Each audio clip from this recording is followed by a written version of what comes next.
Good morning! It's me again and welcome to my self-care vlog. Oh, it's already 6 a.m.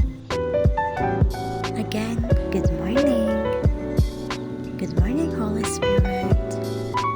So why is self-care is important? Self-care is crucial for maintaining mental, emotional, and physical well-being. Prioritizing self-care enhances resilience, reduces burnout, and contributes to overall happiness and productivity. So taking time for oneself allows for relaxation, rejuvenation, and the ability to better handle challenges. It's an essential aspect of maintaining a sustainable and fulfilling life.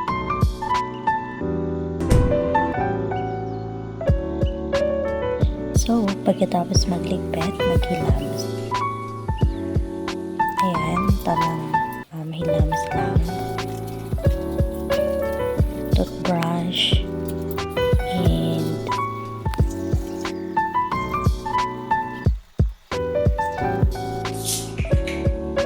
yeah, it's done.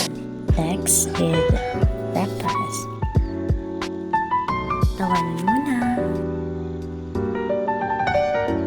As a Gen Z member, managing stress involves those adapting strategies. Digital detox. Better na nagkaroon ka ng connection with friends, kwentuhan, chikahan, or anything. And also, conversation with God.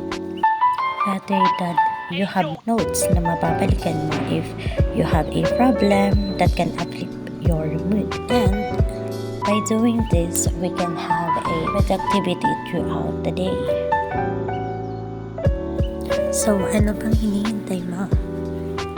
Halina't simulan mo rin ito.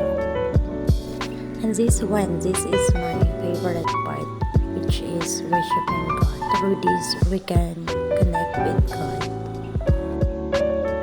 So next, physical activity or hobbies or creativity, just like this. Next is study lessons and time management that can avoid feeling overwhelmed by deadlines or responsibilities. And on.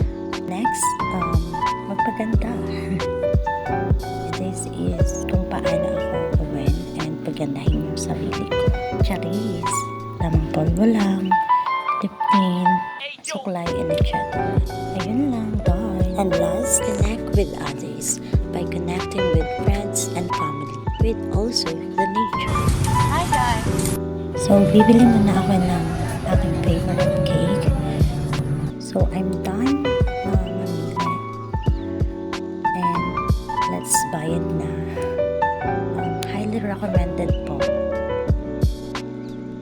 Dito na magtatapos ang aking vlog. I hope you will like it and I hope nag-enjoy din kayo. That's all. Bye!